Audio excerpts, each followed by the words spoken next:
A mother returns home for a quick lunch break, only to find her front door wide open in the freezing cold.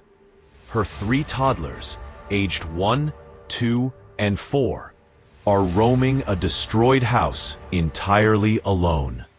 I literally could kill this woman right now. I did say if you want to fight this, come on. She didn't come because she was going to have to step right here for me to hit her. The nanny didn't just step out. She vanished, leaving a chilling message that she was tired of watching them. Now, the police are closing in, and a neighborly bond is about to turn into a criminal record. So now what happens? You're going to be charged with endangering the life or health. Period, January 23rd, 2025. Sierra Bullard works a 7 to 3 shift, 5 minutes from home. Her neighbor and close family friend, Tarnisha, was supposed to be the perfect safety net. This woman I've known for a couple years now, she literally has been a part of my kids' life like a grandma to them. I used to date her son. We're close. She moved in here because I live right there. I started this job at the beginning of December. She has been watching every day, Monday through Friday, since I started. Sierra's 4-year-old son was standing by the door, waiting for a preschool bus that had already passed.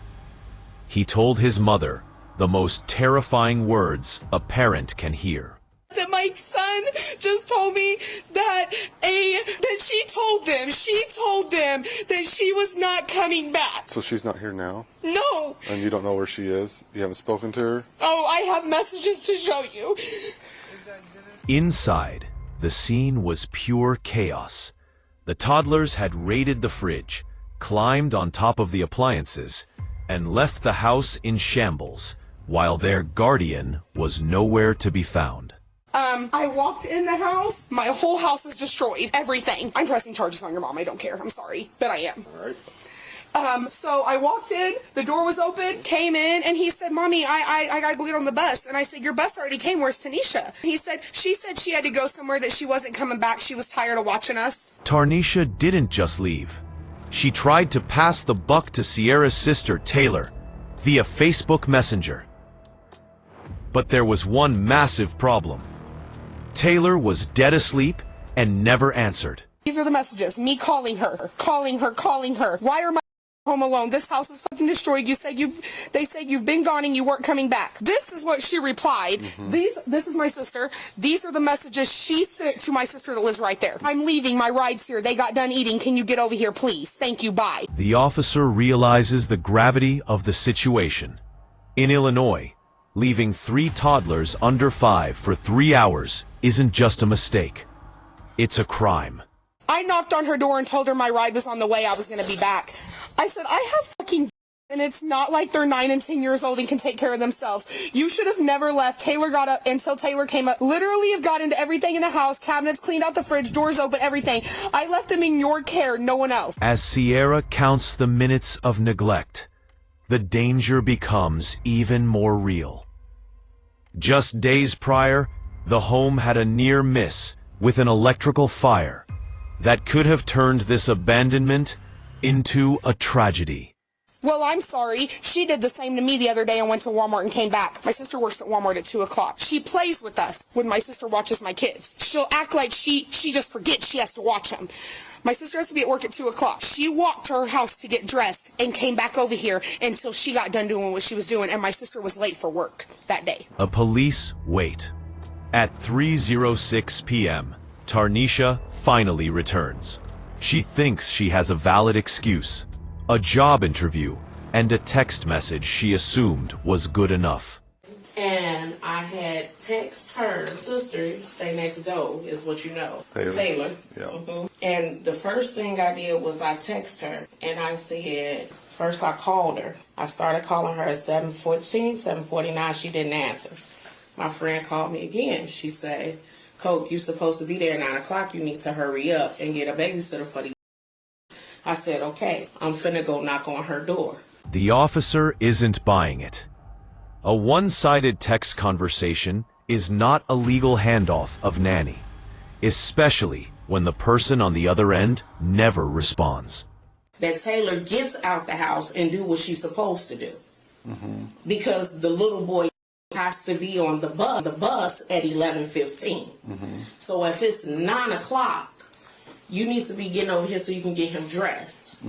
By this time, I'm gone. So Taylor is there. Taylor's at the house. Taylor's supposed to be at the house. Tarnisha tries to shift the blame to her financial struggles, claiming she was doing Sierra a favor while waiting for back pay from the state. I got a $700 light bill. I got all these bills. I've been keeping them kids since October. How come you didn't text or call the Sierra? Sierra can't receive calls at work. Okay. She done made that clear. That's why she didn't want Taylor keeping her kids, because Taylor calls every hour on the hour all day long. The excuses fall flat. The officer points out the obvious.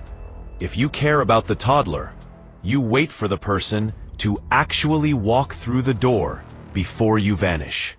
But as long as I'm in that parking lot vicinity, I have Wi-Fi. I understand you were trying to get your job, and I understand you don't want to get in trouble. But what I'm saying is 3 were left unsupervised for 3 hours. Destroyed the house. The front door was wide open. If you would have had a text message response from Taylor that says, okay, I understand, I'll be over there. There's communication there right about the time you're leaving. I can go with that. The reality of the situation finally hits Tarnisha. In a desperate attempt to deflect, she accuses the mother of doing the exact same thing earlier that morning. I'd be talking to Taylor right now. Taylor says she has no idea, and she woke up at 11:50 whenever Sierra came home, knocking on her door, asking why her kids were left there, or if she knew where you were at. So now what happens? You're going to be charged with endangering the life or health of a child.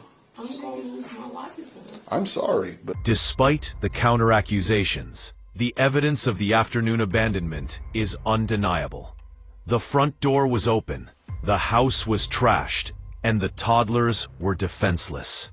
I have to do something about this. I can't just let this skate by. And you were the ones that was physically in control and custody at that time. I have no evidence to prove that Taylor had any information that you were leaving and that the children were going to be there by Can I themselves. go get my landlord? Back at the house, a confrontation erupts between the families. Sierra remains firm. The safety net failed, and she will go to any lengths to protect her toddlers from a repeat performance. Her over here. He came out this house. She was just going crazy, like cussing me out, doing the most. And I did say, if you want to fight, bitch, come on. She didn't come because she was going to have to step right here for me to hit her. She got in the car. They left. They cussed me out the whole way. I cussed them out. I recorded the video. Ain't got nothing to do with them. Tarnisha was hauled off to the Williamson County Jail, facing a Class A misdemeanor. While the Safety Act means she might walk out the same night, the trust between these two families is buried forever. And I was not going to leave all these kids herself. I still had to take my son to his babysitter. So I was really late to work. Because Tanisha doesn't even like her and refuses to watch her son. Well, did I tell you she did go to jail? Yeah, Okay.